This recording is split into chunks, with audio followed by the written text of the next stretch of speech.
Good afternoon students. Subject है consumer behaviour, unit 5। Topic है industrial buying behaviour. Industrial buying behaviour, industrial buying behaviour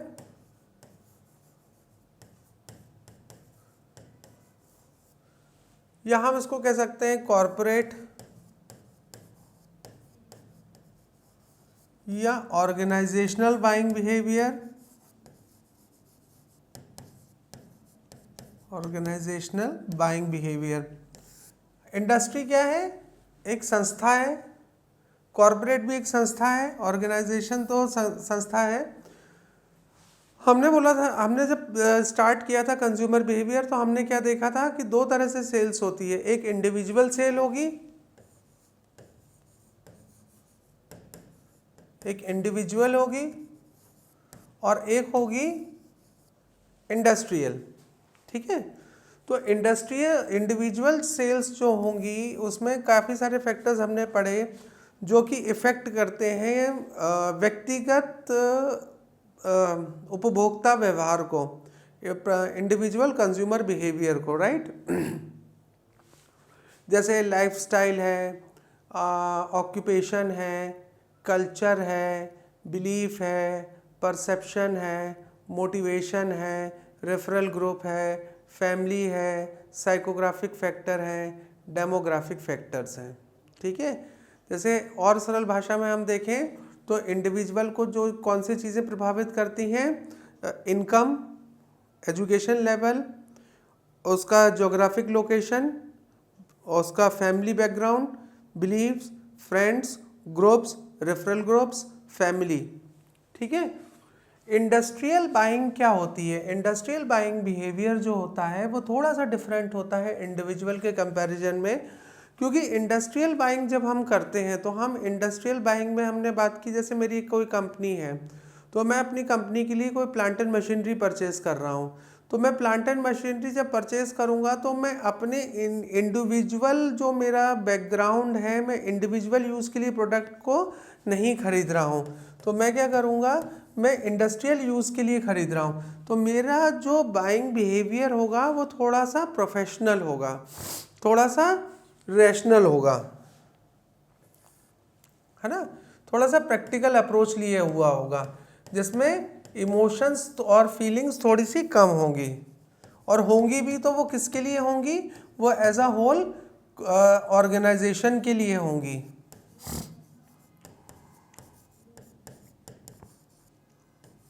ठीक, अब organisation characteristics क्या होते हैं ऑर्गेनाइजेशनल बिहेवियर के? लॉन्गर टाइम, जब मैं कोई परचेज कर रहा हूँ इंडस्ट्री के लिए मैं परचेज क्यों करूँगा? जैसे मान लो मेरे को प्रोडक्शन बढ़ाना है, प्रोडक्शन बढ़ेगा तभी मेरी सेल्स बढ़ेंगी। पहले मुझे प्रोड्यूस करना पड़ेगा ना, पहले मुझे मैन्युफैक्चरिंग करनी पड़ेगी, तब जाके तो मेरे प्रोडक्ट तैयार होंगे, तब जाके मैं मैन्युफैक्चरिंग करने के बाद उनको सेल कर पाऊँगा। तो ये क्या हम कह सकते हैं कि कैरेक्टरिस्टिक्स क्या होते हैं? पहला कैरेक्टरिस्टिक्स होता है लॉन्गर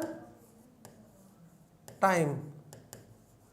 इंडिविजुअल सेल्स कम टाइम में हो जाती हैं, और जो इंडस्ट्रियल सेल्स होती हैं, जो ऑर्गेनाइजेशनल सेल्स होती हैं, जो संस्थागत सेल्स होती हैं, उसमें से थोड़ा सा टाइम हमको ज़्यादा लगता है। रैशनल अप्रोच, मतलब हमने रैशनल का मतलब होता है प्रैक्टिकल अप्रोच। प्रैक्टिकल अप्रोच के साथ हम अपने प्रोडक्ट को परचेज करते हैं, और जब हम इंडिविजुअल परचेजेस करते हैं तो हम क्या है, आसपास के लोगों से रेफरेंसेस लेते हैं, फ्रेंड्स से भी रेफरेंस लेते हैं, फैमिली से भी रेफरेंस लेते हैं, और उसके अंदर सोशलनेस ज़्यादा होती है। और हमारा जो इंडस्ट्रियल बाइंग बिहेवियर है उसमें प्रैक्टिकल अप्रोच ज़्यादा होती है। Organisation buying is a multi person buying activity. Multi person, जैसे हमको मालूम है एक संस्था है, उसके अंदर डिपार्टमेंट्स होंगे, डिपार्टमेंट्स में बहुत सारे लोग काम करेंगे। जब एक डिपार्टमेंट अप्रूवल दूसरे डिपार्टमेंट को देगा, दूसरा डिपार्टमेंट तीसरे डिपार्टमेंट को देगा, फिर उसके ऊपर कमेटी बैठेगी, वो कमेटी रिव्यू करेगी, रिव्यू करने के बाद हम किसी संस्था के लिए कोई सामग्री खरीद सकते हैं।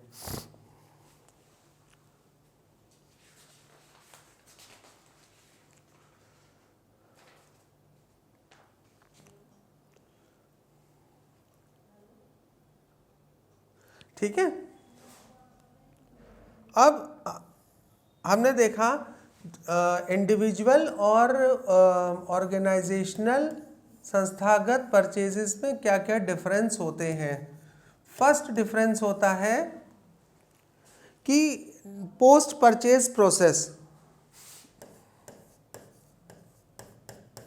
पोस्ट परचेज प्रोसेस में डिफरेंस कैसे होता है। जैसे हमने कंज्यूमर के लिए नॉर्मली हमने अपने लिए कोई प्रोडक्ट खरीदा, तो उसके लिए हमारे पास बहुत कम मतलब एक्सेप्टेंस ज़्यादा होता है और डिक्लाइनेशन बहुत कम होता है। ठीक है। बट यहाँ पर ऑर्गेनाइजेशनल परचेज में क्या होता है स्टूडेंट, कि यहाँ पर अमाउंट ज़्यादा, मनी ज़्यादा रिक्वायर होता है और हमारे प्रोडक्ट्स जो होते हैं वो कैपिटल गुड्स होते हैं। तो पोस्ट परचेज में क्या होगा, on the country consumer buying is not so. तो क्योंकि यहाँ पे एक अकेला इंडिविजुअल कंज्यूमर नहीं खरीद रहा है, तो यहाँ पर बहुत सारे लोग मिलकर उस प्रोडक्ट का एनालिसिस करते हैं। ठीक है। फिर आता है industrial product most satisfy all participants.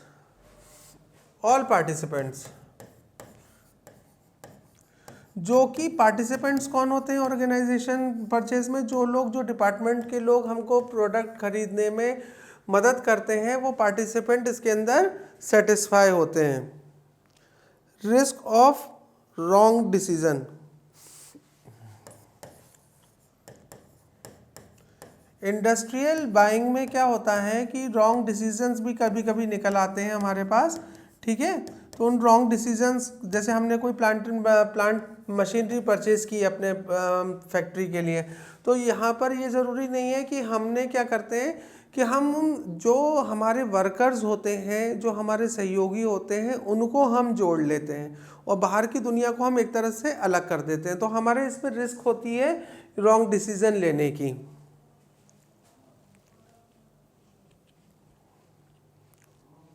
Complexity,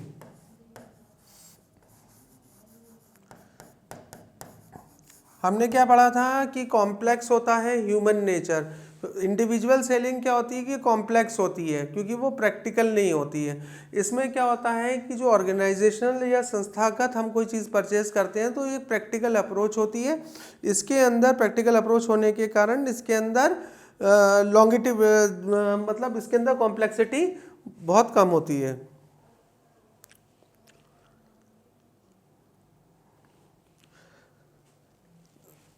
factors in now what are the मतलब अगर हम बात करते हैं कि कौन से हमारे प्रोसेस होते हैं जिनके द्वारा हम ऑर्गेनाइजेशनल बाइंग डिसीजन को लेते हैं। ऑर्गेनाइजेशनल बाइंग बिहेवियर का प्रोसेस क्या होता है। ऑर्गेनाइजेशनल बाइंग बिहेवियर का प्रोसेस क्या होता है। फर्स्ट पॉइंट होता है प्रॉब्लम रिकॉग्निशन। प्रॉब्लम रिकग्निशन का मतलब है कि सबसे पहले तो हम ये देखेंगे कि हमारी जो हम संस्था के लिए जो भी सामान खरीद रहे हैं उसकी रियल प्रॉब्लम है क्या। अगर हम प्रॉब्लम है कि हमारा प्रोडक्शन यूनिट उतनी प्रोड्यूस नहीं कर पा रहा है जो हमने टारगेट रखा है, तो हम उसके हिसाब से प्लांट एंड मशीनरी को परचेज कर रहे हैं। सेकेंड पॉइंट आता है प्रॉब्लम रिकग्निशन के बाद the second point comes is general need description. Need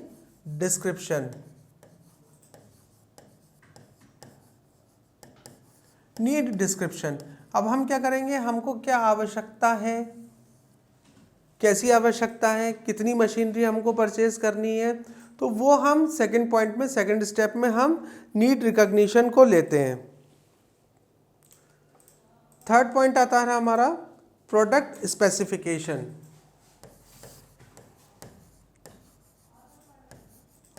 product specification.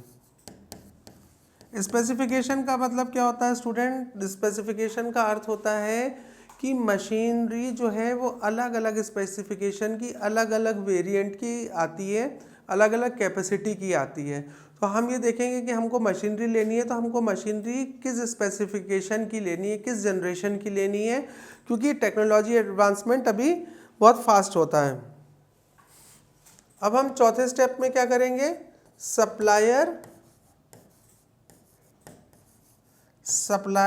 Search. Supplier search का क्या मतलब होता है कि मैंने मान लिया कि मैंने क्या देखा कि मेरी प्रॉब्लम थी, मुझे मशीनरी परचेज करनी है, नई मशीनरी, पुरानी मशीनरी ओल्ड हो चुकी हैं, उनसे उतना प्रोडक्शन नहीं हो पा रहा है। उसको नीड को मैंने डिस्क्राइब करा। नीड को कैसे डिस्क्राइब किया कि मैंने देखा कि अभी कितना प्रोडक्शन हो रहा है, नई मशीनरी आने से हमारा कितना प्रोडक्शन बढ़ सकता है। प्रोडक्ट की स्पेसिफिकेशन पर गए हम कि हमें कौन सी मशीनरी की आवश्यकता होगी, किस स्पेसिफिकेशन की आवश्यकता होगी। उसके लिए हम सप्लायर को सर्च करेंगे। सप्लायर को सर्च करने के बाद performance to add to customer value, performance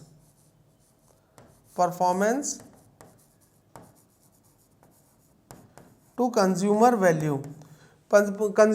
after all हम मशीनरी परचेज क्यों कर रहे हैं? हम मशीनरी इसलिए परचेज कर रहे हैं कि हम एक बेहतर प्रोडक्ट बना सके। जब हम बेहतर प्रोडक्ट बना सकेंगे तभी हम उसकी प्रोडक्ट के फीचर से कंज्यूमर की यूसेज से वो अपने को सेटिस्फाइड ड्राइव कर सकेगा।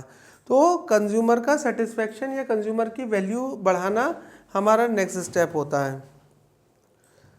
अदर रूटीन स्पेसिफिकेशन, अदर हम स्पेसिफिकेशंस देखेंगे। रूटीन स्पेसिफिकेशन हमारी क्या होगी कि रोज़मर्रा की ज़रूरत में मशीनरी कितना प्रोडक्शन हमारा कर रही है, उस हिसाब से हम प्रोडक्ट को परचेज करेंगे। फिर हमने लास्ट में क्या देखा? Supplier specification.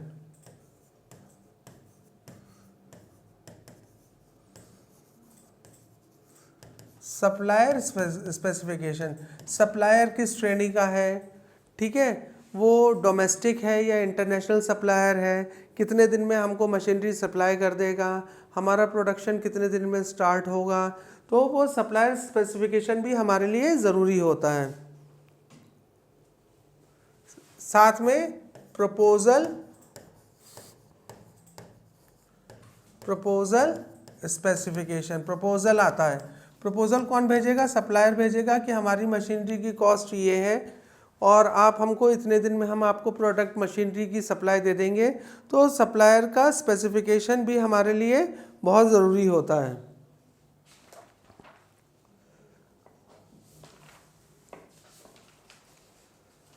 ठीक है, अब इसमें हम कुछ एक फैक्टर्स देखेंगे।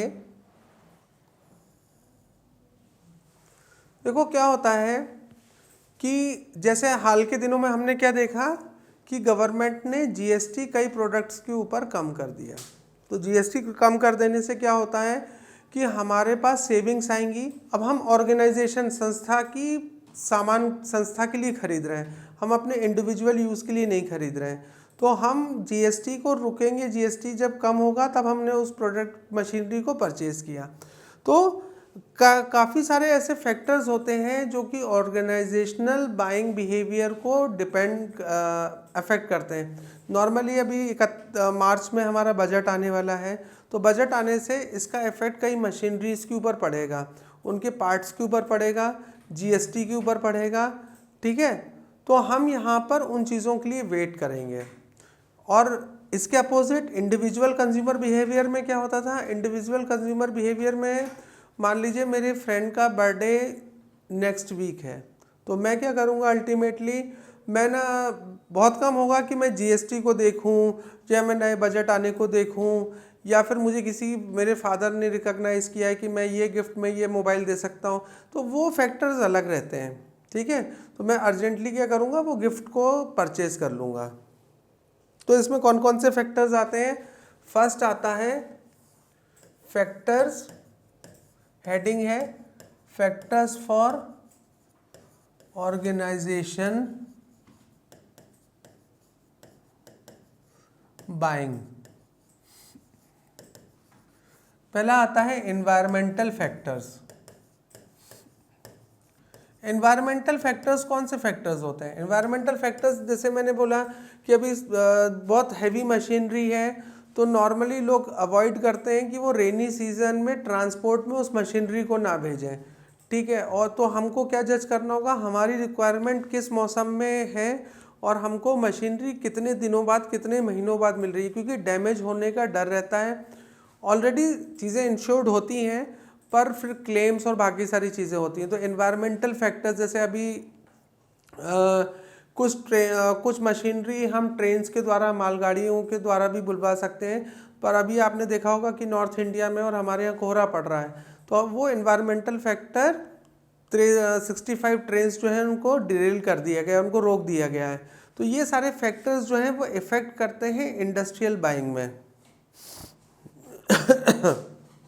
ऑर्गेनाइजेशनल फैक्टर्स,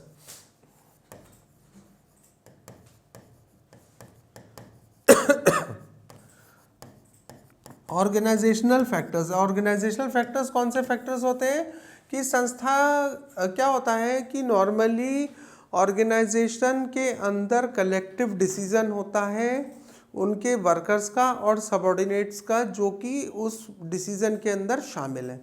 तो ऑर्गेनाइजेशन में कुछ फैक्टर्स होते हैं कि उनका एक पर्टिकुलर टाइम पीरियड होता है कि हम कोई भी खरीदी करेंगे तो इस मंथ से इस मंथ के बीच में करेंगे।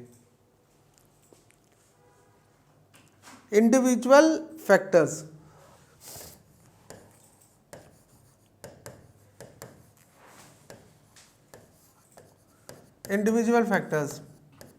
संस्था का जो मालिक है, पता चला उसका कोई भी पर्सनल फैक्टर हो सकता है, उसकी मैरिज हो सकती है, उसको अब्रॉड जाना है, या उसको कोई न्यू टेक्नोलॉजी का अपडेशन के लिए कोई ट्रेनिंग लेनी है ताकि वो फिर उस मशीन को यूज़ करेगा। तो ये सारे इंडिविजुअल फैक्टर्स होते हैं, वो डिपेंड करते हैं। फिर आता है आपका इंटरपर्सनल फैक्टर। इंटरपर्सनल फैक्टर्स क्या होते हैं? मैं नई मशीन तो ले रहा हूँ पर उसमें से जो कुछ वर्कर्स हैं वो नई मशीन को यूज़ करने के लिए उतना प्रेरित नहीं है, उतने मोटिवेटेड नहीं है। तो मुझे क्या करना पड़ेगा, उस मशीन के लिए देखना पड़ेगा कि कितने वर्कर्स उस प्रोडक्ट को परचेज करने के लिए तैयार हैं।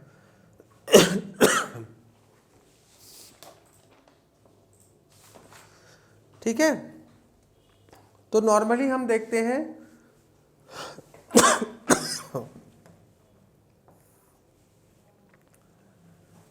एक होता है इंडिविजुअल कंज्यूमर बिहेवियर, एक होता है ऑर्गेनाइजेशनल, या इसको हम कह सकते हैं इंडस्ट्रियल, कॉर्पोरेट। दोनों में क्या डिफरेंस है? ये नॉन प्रैक्टिकल अप्रोच है,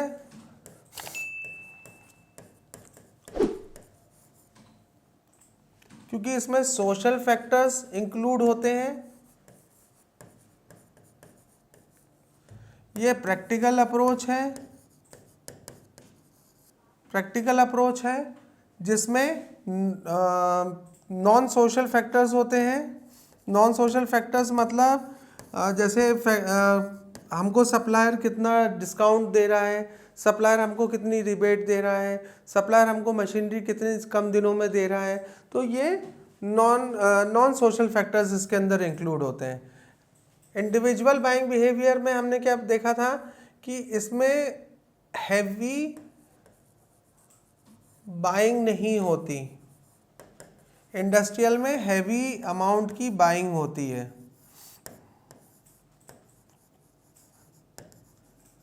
ये शॉर्ट टर्म में किया जा सकता है इंडिविजुअल। ऑर्गेनाइजेशनल बाइंग में क्या होता है? लॉन्ग टर्म होता है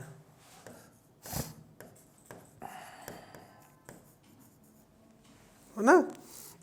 इंडिविजुअल बाइंग बिहेवियर जो होता है वो रोज़मर्रा या हम कह सकते हैं कन्वीनियंट गुड्स आते हैं इसके अंदर। इंडस्ट्रियल बाइंग में कौन से गुड्स आते हैं? Capital goods. कैपिटल गुड्स कौन से गुड्स होते हैं? कैपिटल गुड्स ये गुड्स होते हैं कि जिनमें हम रॉ मटेरियल को यूज़ करके फिनिश प्रोडक्ट में कन्वर्ट करके उसको दोबारा सेल कर सकते हैं, है ना भाई। जैसे आपने एक मैगी का पैकेट खरीदा इंडिविजुअल बाइंग में, तो आप उसको बेचोगे थोड़ी, राइट। पर नूडल बनाने की मैंने मशीन परचेज की जिससे मैंने नूडल्स बनाए और बेचा, वो इंडस्ट्रियल बाइंग या ऑर्गेनाइजेशनल बाइंग में आ जाएगा। तो ये एक डिफरेंस है। आपसे यूनिवर्सिटी दोनों तरह से पूछ सकती है, तो उसमें डरने की बात या कंफ्यूज होने की बात नहीं है। वो आपसे ऑर्गेनाइजेशनल बाइंग भी करके क्वेश्चन पूछ सकती है और वो इंडस्ट्रियल बाइंग करके भी पूछ सकती है। भाई इंडस्ट्री क्या है? फैक्ट्री क्या है? व्यक्तियों के समूह से बड़ा हुआ एक व्यावसायिक समूह जो कि एक व्यावसायिक गतिविधि के लिए, एक उद्देश्य के लिए कार्य करता है। ये परिभाषा है इंडस्ट्रियल बाइंग की। और इंडिविजुअल तो हम समझ सकते हैं, मैं एक इंडिविजुअल हूँ, मैं अपने लिए कोई शर्ट परचेज करने जा रहा हूँ, ये जिसको मैं कंज्यूम करूँगा। और वहीं पे मैं HR मैनेजर हूँ, मैं न्यू ईयर्स गिफ्ट में सबको शर्ट गिफ्ट कर रहा हूँ, तो मैं ऑर्गेनाइजेशन के हिसाब से सोचूंगा और अपने परचेजेस करूँगा। So this is the difference. हमें कंज्यूमर बिहेवियर में इंडस्ट्रियल बाइंग इसलिए पढ़ाया जा रहा है क्योंकि हमको इंडिविजुअल को भी देखना है और हमको ऑर्गेनाइजेशन को भी देखना है। आप जब मार्केटिंग में जाओगे, मार्केटिंग स्पेशलाइजेशन लिया आपने, मार्केटिंग सेल्स के लिए जब जाओगे आप, तो आपके पास जब आप किसी ऑर्गेनाइजेशन को विजिट करोगे तो आपके पास डिस्काउंट्स, रिबेट्स, प्राइसेस, ऑफर्स अलग होंगे और rebates, prices, offers, discount individual के लिए अलग होंगे। बेसिकली अगर हम सेल्स की बात करें तो इसको प्राइमरी सेल्स बोलते हैं और इसको हम सेकेंडरी सेल्स बोलते हैं, ठीक है। जो मार्केटिंग में बात होती है ना प्राइमरी सेल्स और सेकेंडरी सेल्स की, इंडिविजुअल को जो हम सेल करते हैं वो सेकेंडरी सेल होती है। इसमें ऑर्डर्स इतने हैवी नहीं होते। जब ऑर्गेनाइजेशन सेल्स की हम बात करते हैं तो इसमें हमारे ऑर्डर्स हैवी होते हैं। Thank you student for conveying and continuing with me. That was the today's topic. आज का टॉपिक यहाँ पूरा होता है।